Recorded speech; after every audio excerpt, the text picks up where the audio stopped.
messieurs, bonjour et bienvenue à cette émission de Donner et de Recevoir. Aujourd'hui, nous sommes avec Majesté Okholou. Il est roi du peuple Ploie et président de la Convention des civilisations Ploie. Majesté, bonjour. Bonjour, monsieur Maris. Alors, avec ce roi des Ploie, nous allons parler du vaudou en général, notamment du vaudou des Majesté. Je remercie, bien entendu, le peuple Ploie dans sa totalité. Je vous remercie également, monsieur le journaliste. C'est un plaisir pour moi de vous recevoir sur ce mini plateau dans mon palais privé. Une fois encore, je remercie les membres des ancêtres. Je remercie les autorités du pays qui véritablement pensent à la tradition. Oui. Tous les logiciels sont en fonction, en renouvellement sur la planète Terre. Pourquoi pas en Afrique ou au Bénin particulièrement, nous n'allons pas nous repositionner. Et en cela, je félicite toute l'équipe gouvernementale qui a pensé à la tradition pour faire du Bénin une vitrine du monde entier. Une fois encore, je remercie le peuple béninois pour sa maturité. Alors, nous allons parler de vaudou. C'est quoi le vaudou? Puisque vous êtes un garant de la tradition, parlez-nous un peu de vaudou. Je vous remercie. Oui, c'est une question qui vient, qui part, qui revient. Et chaque entité, chaque tendance donne sa définition selon sa compréhension. Voilà. Nous, en tant qu'initiés, nous pensons que le vaudou, c'est la spiritualité. Oui. Le fondamental est là, c'est de la spiritualité. Mais, comme vous le savez bien, depuis, j'allais dire, des siècles, d'autres nations, d'autres régions, d'autres continents sont venus avec ce mot-là, religion. Et on incorpore le vaudou, on l'habille, et puis on nous présente ce que nous avons depuis des millénaires avant Jésus-Christ. On nous présente ça sous forme de religion. Pourquoi pas? Les nôtres, les Africains, j'allais dire, les Béninois en particulier, l'ont adopté et en font de cet outil précieux, divin, une religion. En réalité, oui, le vaudou, c'est de la spiritualité. Et si je devais vous l'expliquer, quand on parle de religion, par exemple, ce sont des préceptes sacrés d'un livre, entre parenthèses, ça peut être la Bible, la Torah, le Coran, tout ça. Sacré, un peu de préceptes sacrés et qu'on impose au peuple à suivre.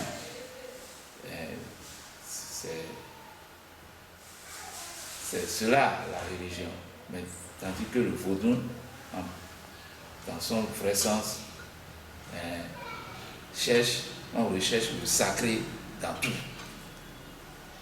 On recherche le sacré dans tout. C'est ça le vaudou. Oui, le vaudou non, c'est-à-dire le prêtre du vaudou. Tout objet a un esprit. Et comme on l'a enseigné au commencement, c'était le verbe. Et quand tu lui parles, il obéit. Et vos ancêtres se sont organisés dans différentes couches pour nous léguer tout ce que nous avons aujourd'hui comme photo. Bravo, une fois encore, à nos autorités politiques aujourd'hui qui ont compris la chose, que nous ne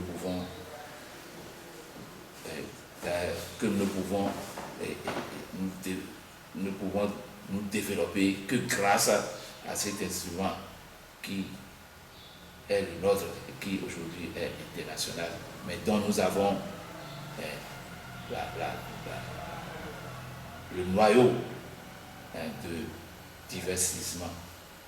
Alors, Majesté, en tant que garant de la tradition, beaucoup pensent que le chef de l'État a supprimé la fête de Vaudou qui est le 10 janvier. Pour ceux qui ne comprennent pas, est-ce que vous pouvez nous donner plus d'éclaircissements sur cette date-là? Ça, je dois vous dire, on doit se dire la vérité.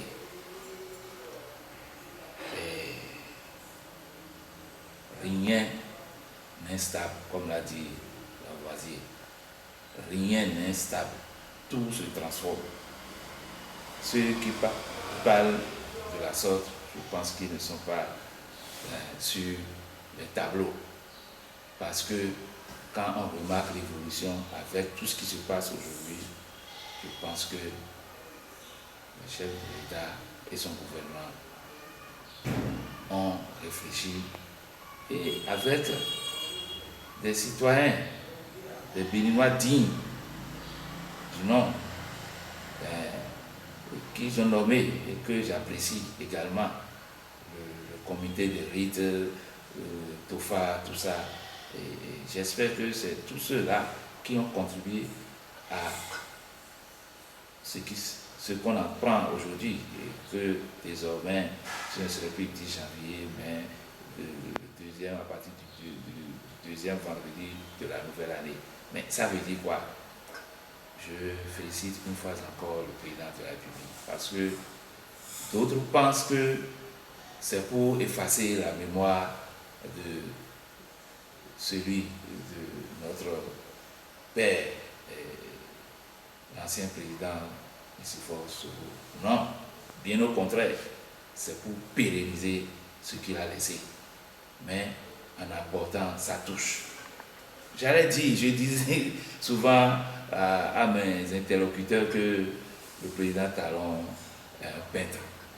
Et durant de Picasso, il apporte toujours sa touche. Mais les gens ne comprennent pas. Ils pensent que non, c'est parce qu'il veut effacer. Non, ce n'est pas vrai. Pourquoi? D'ailleurs, en ce qui concerne le Vaudou Days,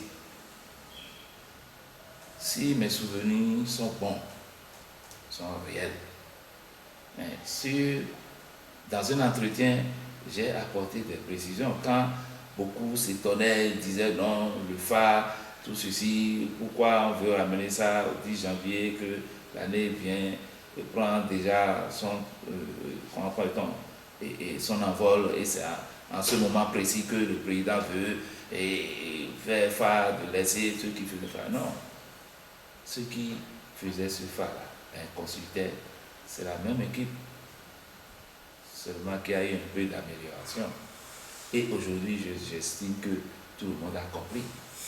Et je ne vais pas vous mentir, le président de la République, souvent, il présente, il avertit le peuple sur tous les plans, de quelque bord, que c'est ça que je veux faire, c'est cela que je veux faire. Et tout le monde est averti. Mais quand il commence par mettre les résultats en application, on commence par crier, à crier, à crier. Non, il a souvent averti. Notre fête du 10 janvier passé, il y a eu le comité désigné pour les consultations du phare. Et nous avons par exemple le thème qui est apparu. Excusez-moi, c'est tout la crème d'Afrique. Et Saclan, Saclan Bonitio. Et le même thème nous dit, c'est le plus rusé, le plus habile, rusé, j'allais dire, c'est celui-là qui aura le déçu. Mais si nos politiciens, toutes tendances confondues, ils étaient là, on a fait cette consultation devant tout le peuple, nous étions tous là, devant le président de la République. Chacun prend ses responsabilités. L'opposition, ou bien, je n'aime pas souvent ce mot-là, les autres partis qui ne sont pas du même bord que le gouvernement, ils prennent leurs responsabilités. Le gouvernement aussi, compte tenu du thème apparu, et aussi prend ses responsabilités. Et chaque Béninois, chaque Béninois dans sa maison prend ses responsabilités. Mais je suis étonné aujourd'hui que plusieurs communications, des lois, des trucs apparaissent et aujourd'hui on accuse le chef de l'État. Alors que le phare a tout dit. Pourquoi ne pas prendre ces dispositions quand nous savons bien que gouverner c'est prévoir? Ceux qui veulent prendre les commandes de ce pays devaient s'en approprier. Voilà, moi j'étais stupéfait quand le gouvernement prend des lois et décide d'améliorer la chefferie traditionnelle et puis à l'Assemblée, nos fils qui sont là-bas se posent même des questions. Qu'est-ce que c'est que le vaudon? On a eu cette émission, si je l'ai dit, et ils sont allés jusqu'à 8 points pour demander ce qu'est le vaudon, ceci, voilà. Quand ils ne prennent pas en compte ce que le peuple souhaite, ce qui sort du côté de la tradition, voilà. J'espère que tout cela, c'est un secret de polichinelle. Tous ceux-là qui vont s'approprier de la tradition, quel que soit ce gouvernement, quel que soit ce parti politique, quel que soit cette ressource humaine de ce pays qui prend en compte la tradition, ira de l'avant. Et ce n'est que simple et que ça. Alors, Majesté, nous allons parler de la Convention des civilisations Fula du Bénin. Alors, pourquoi avoir créé cette convention? Ouais. Et, monsieur le journaliste, oui, j'aurais voulu parler d'autre chose, mais comme la question est posée, je vais essayer de vous apporter une lumière. Vous savez, la Convention des civilisations Fula, c'est 5 Nous sommes dans un monde où aujourd'hui on pratique, écoutez-moi bien, l'épistémicide. L'épistémicide. Qu'est-ce que c'est? L'épisté, c'est la science, et missile, tuer. On tue la science, on tue les événements, et même l'histoire, on veut tuer l'histoire. Alors, moi, j'ai compris que avant l'Empire romain, il y avait un autre empire, le XIIIe siècle où on a tout fait pour effacer ça. cela. Et la même chose, je suis en train de constater ici, et en Afrique de l'Ouest, principalement chez nous ici, parce qu'il y a eu plusieurs émigrations de l'Égypte antique vers notre côte, le golfe de Guinée. Et quand on prend les documents et quand on analyse, on va sur le terrain, allez par exemple à Kétou demander que l'histoire s'est déroulée comment. Oui, il vous parlera de Oyo, dont eux aussi ils sont dérivés. Il vous parlera de Savé et il vous parlera aussi des rois grands, des Bobo. Et chaque pôle avec ses dérivés. Nous autres, venant d'Adjatado, notre ancêtre Adjaouto et Holutantin Fankoun, ce sont les deux. Tu ne peux pas être roi ou bien parler de la chefferie traditionnelle au Bénin sans ces deux-là. C'est d'eux que tout est dérivé. Tu peux être Fon, tu peux être Mahi, tu peux être Hobunto, tout ça là. Et c'est Adjatado. Et c'est plat. Hein? Tu peux être.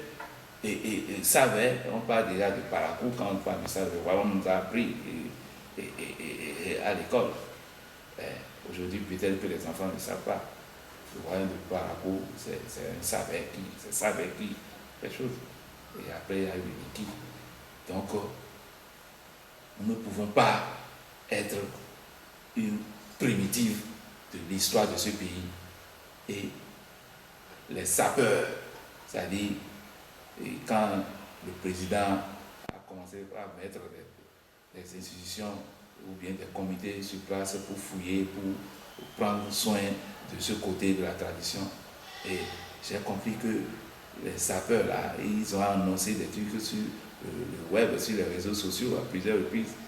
Il n'y a aucune trace de grand popo. C'est dommage, on veut faire l'histoire du Bénin comment? Sans grand popo, sans réveil, qui est géniteur de tout. La concentration des Vaudous, aller à Bomé, aller à Porto-Novo, c'est quoi Vaudou, c'est quoi oui. Et ce n'est pas possible. Quand on parle du port, des ports, tout ça, non, non, pas jusque-là. C'est en ce moment que je remercie ces grands panafricanistes, Tchetampa Diop, et Likan Bokolo, Kei Zervo, et quelques-uns de notre pays, Jean Plia, et le professeur Félix Iroko, et Mentemboué aussi, mais surtout quelqu'un que j'admire, le professeur Bio Bigou, qui a tout le temps œuvré pour les bâtons, pour l'Empire Bariba, l'Empire bâton. On a suivi ces débats avec ces dialogues, comment cela se déroulait avec le professeur Félix Iroko. Donc, la Convention des civilisations vient pour retracer cette ligne, ce pan de l'histoire que, je vous en prie, les experts, je ne sais pas s'ils ont oublié, ils doivent quand même se référer à l'histoire, même le dernier, au temps de Béhanzin, où le général Dodd avait retracé tous ces royaumes-là, dont figurait le royaume de Grand Popo. Voilà, quelque part. Et c'est vrai, et nous sommes victimes de la balkanisation de 1885. Et après le 9, disons le 13 février 1908, à Banakin a été, j'allais dire, séparé des rois du Bénin, et qui nous fait souffrir, qui fait que les rois n'arrivent pas à supporter. Mais à l'impossible, nul n'est tenu. C'est arrivé, nous devons prendre ça et continuer, puisque nous avons 16 entités rois. j'allais dire, 16 cantons plats, dont 3 se trouvent dans le Togo, à Guanaquin, d'abord à Damé, à Guanaquin, et puis Zanvé. Et les 13 autres les restants se trouvent dans le Bénin, et dont l'épicentre est Réveil. Et ça continue sur Daré et autres, et jusqu'aux Aguégués, au Setor, à Soaval, les Tofin, tout ça. Et c'est ça que j'essaie aujourd'hui de réunir, d'unifier. Parce que vous n'allez pas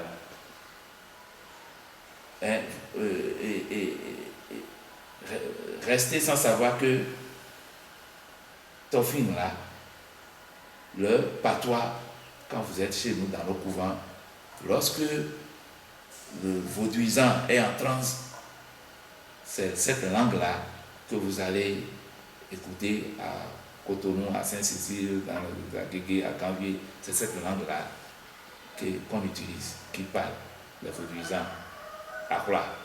Mais quand vous allez là-bas, chez eux, à Gambier et autres, leurs vaudouisants là-bas en transe parlent notre Kula, d'ici.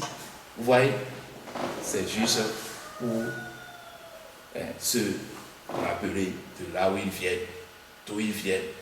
Donc, c'est important. Indéniablement, on ne peut pas faire l'histoire de ce pays sans Grand Popo, sans les Kula. Et surtout que vous savez bien ce qui s'est passé après Gléré, le roi Gléré.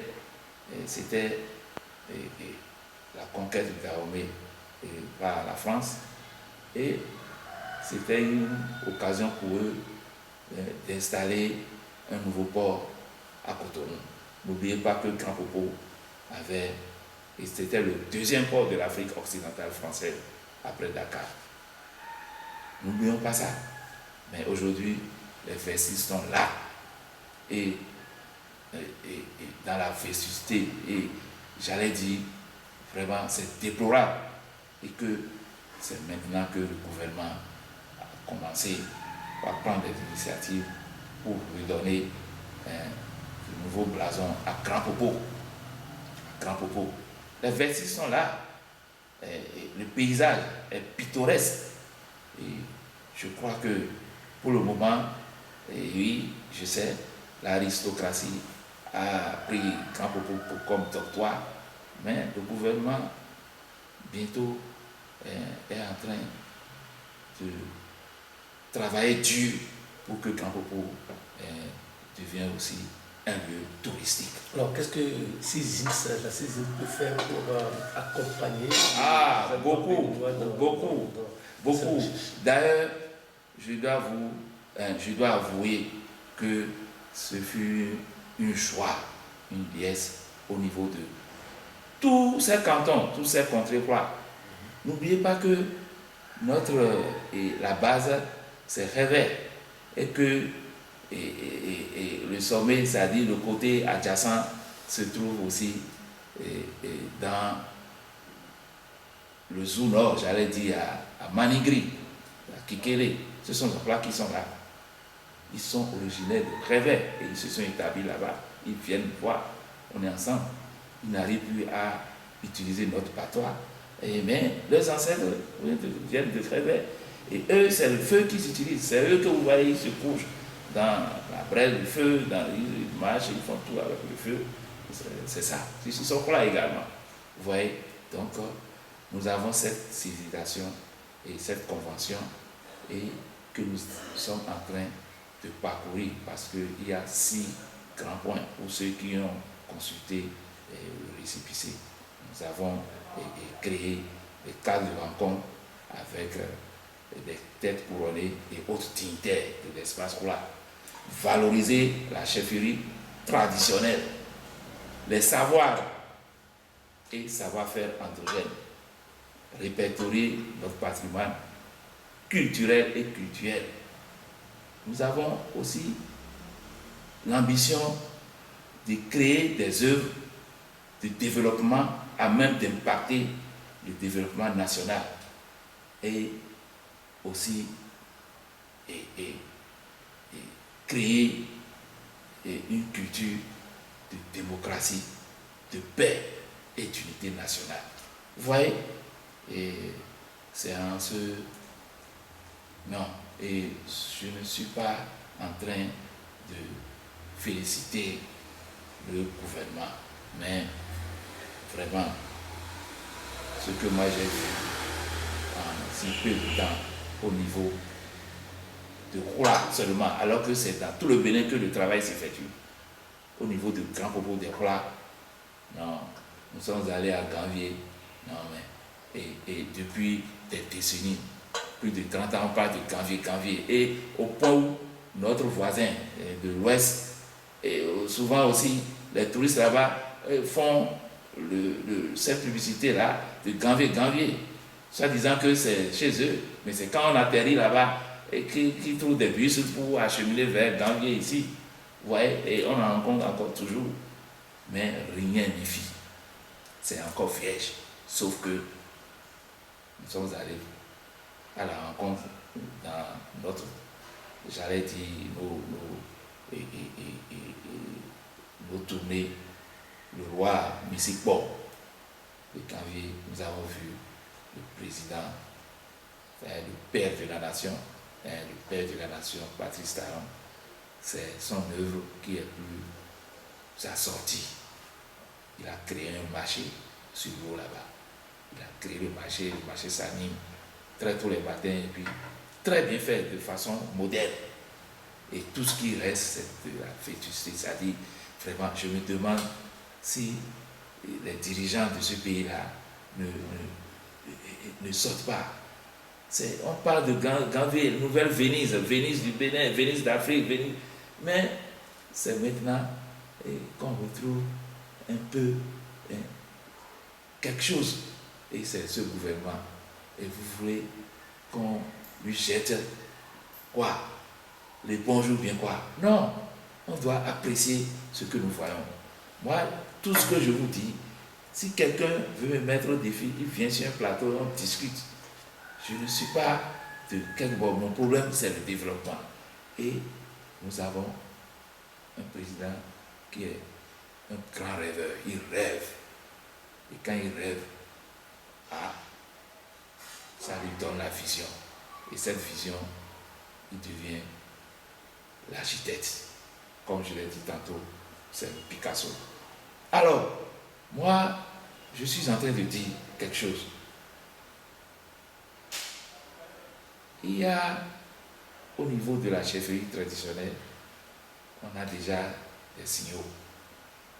On parle du roi, du chef traditionnel et du chef coutumier.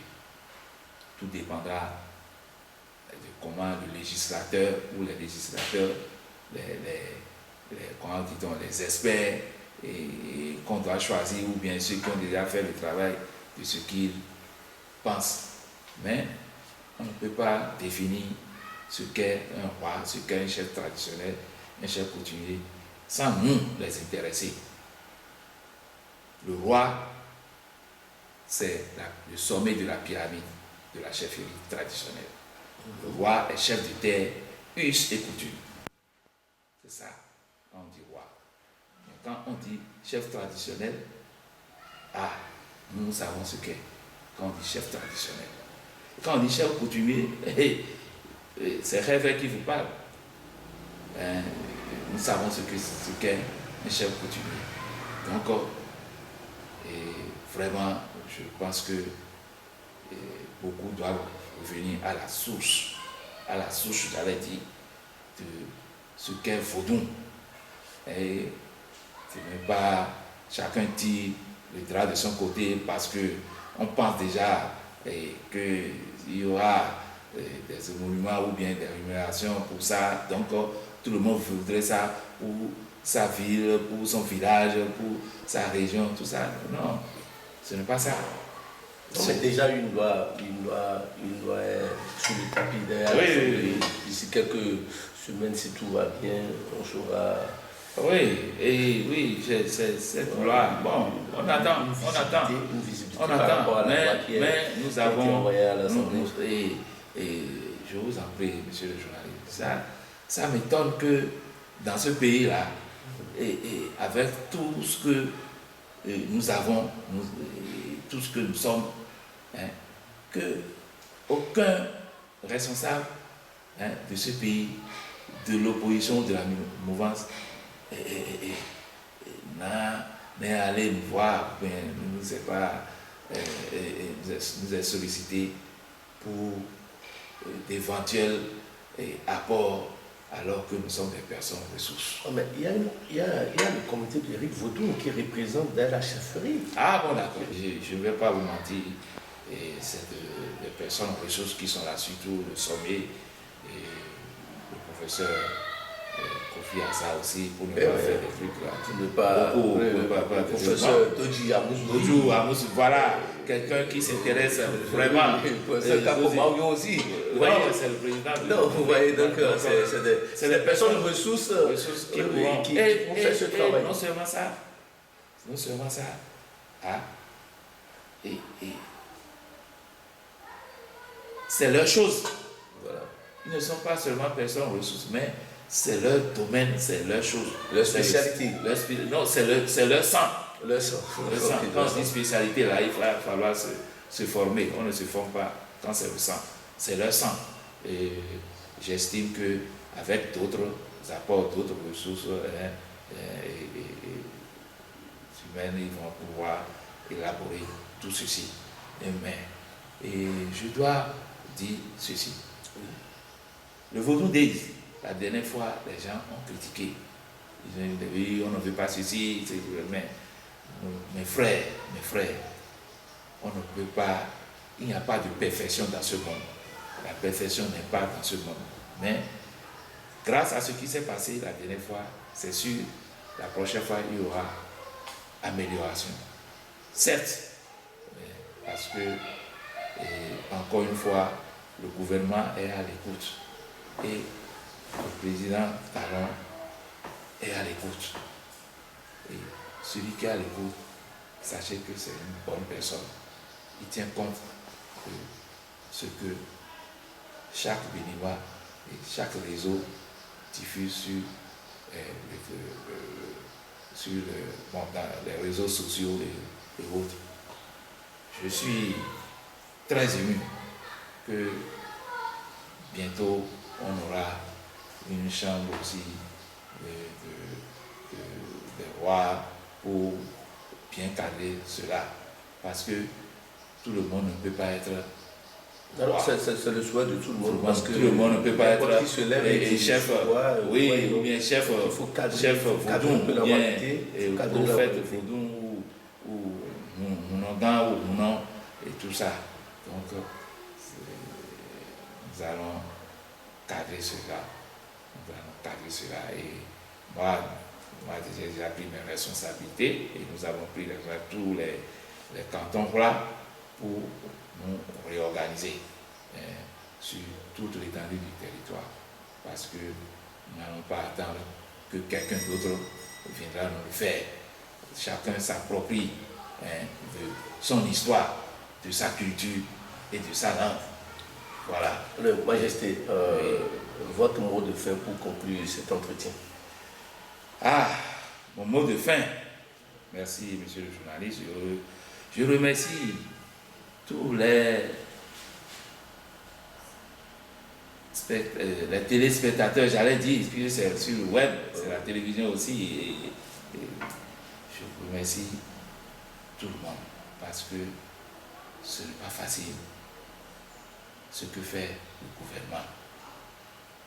Et bientôt, nous allons nous approprier, chacun dans sa ville, ce qu'il a de plus cher. Et j'estime que ce pays est un et est difficile. Un et est difficile. Le président de la République, nous le félicitons. La dernière fois, nous avons vu le président Soglo au GS Zig ou bien G Zig là où on retrouve ce coton qui est transformé en GDZ, en tissu, en serviette, en t-shirt et tout ce que vous voulez. Donc il était stupéfait, il était ému que dans ce pays il se passe des choses. Vraiment, c'est extraordinaire.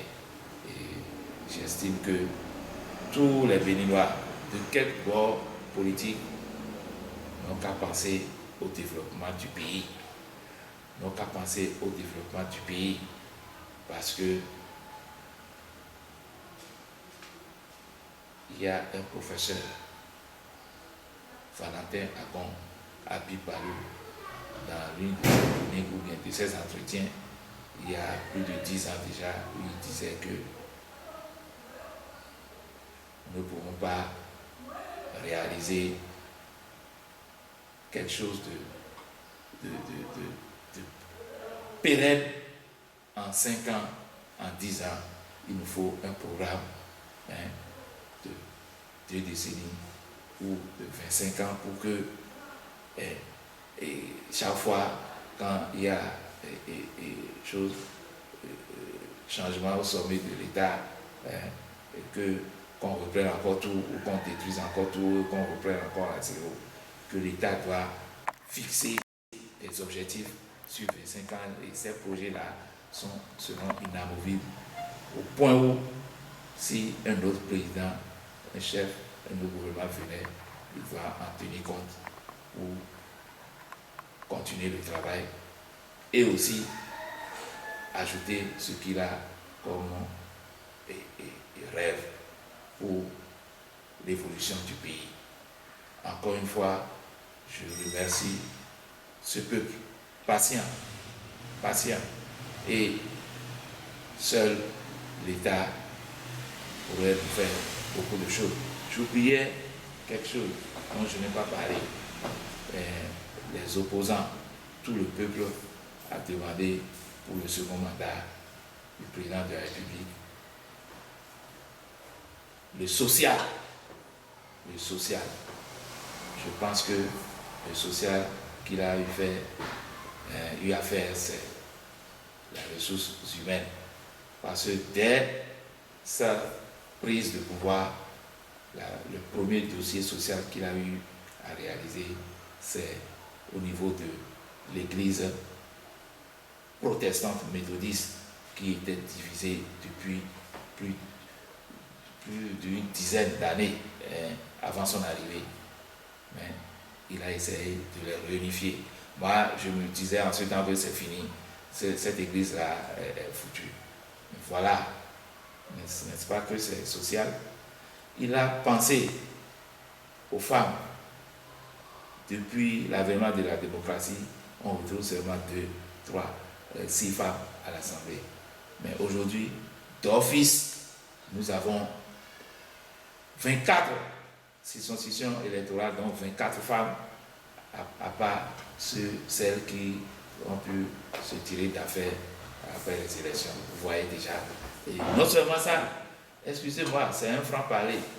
Et il a pensé aussi à ce que le président Sogo a voulu faire, installer un comité pour le partage, la division des provinces ou des départements qui étaient 6, qui sont devenus 12, et que le président Sogo, son ministre, ancien père à son âme, Richard Diaro, était président de ce comité et avait déposé le résultat, où même l'arrivée du président Mathieu Kérégo, il n'a pas pu le faire, il y a Ebony non plus, mais il a eu le courage de mettre ça en œuvre.